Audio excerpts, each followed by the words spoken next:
actually had a conversation with one of my friends, and it was a topic that I just think about and I wonder why things are the way they are. Let's talk about tone. And by tone, I mean the way you convey a message to someone inside a conversation. To be specific, I'm talking about brutal honesty. My question is, why be brutally honest when you can be graciously honest?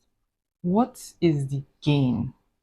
What is the enjoyment that a person derives from being brutally honest? You're trying to be honest with someone, but you're breaking them down. You're killing their morale. You are abusing them. You are making them feel bad about themselves just because you have to be honest. And then people just say this thing so casually. Oh, I'm just a brutally honest person. I say it the way it is. I don't mince my words. Why don't you mince your words?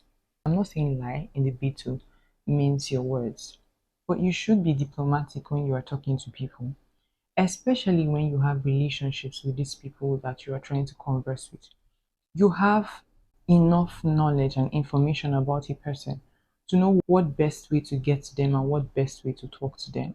So why talk to them rudely and brutally, abusing them, insulting them, castigating them just because what you are saying is the truth? What happened to gracious honesty?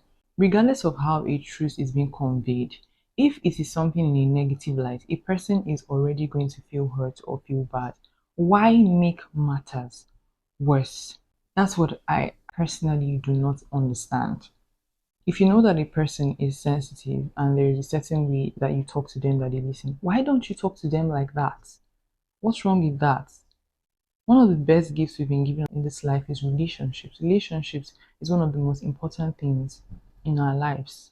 And if you want to keep a person in your life, you have to be able to do well with them in knowledge, in understanding. You can't just brutally destroy a person because you want to be honest. Tone is very important because it's not what you say, it is actually how you say it.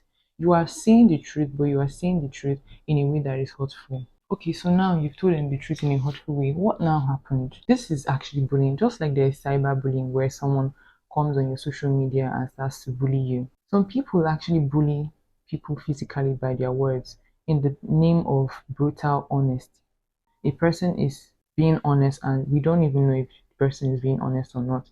But let's say they are being honest and you have to be brutal about it as if the truth does not already hurt as is. I mean, it's just a thought that I just wonder about. Maybe it's just me, and I know it is not just me, but let's just say it's just me. I don't think there is any need to be harsh to people.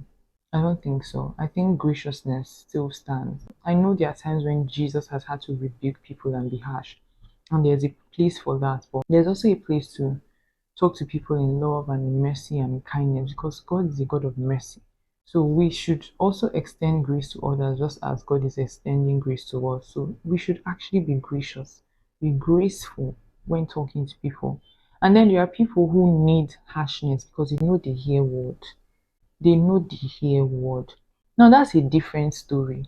If you talk to someone calmly, graciously, and they don't listen, then you have earned the right to go harder on them. But not someone you've not talked to, you just open your mouth and vomit everything that you want to see in a wicked way, like you've had them in your heart all this while and you're resentful or angry with them and you're waiting for the right opening to just pour it out and say your mind. Because for me, that's just what it looks like. Yeah, I know that some people don't actually mean bad when they do these things. It's just an upbringing or just what they know. But we are intelligent beings, so we can think and we can do character adjustment. We can learn new things and evolve and grow and change if we are intentional about it. So, as much as it may be an upbringing or an attitude that you do not even realize was so much of a big deal, now you know. So, you can make amendments. And yeah,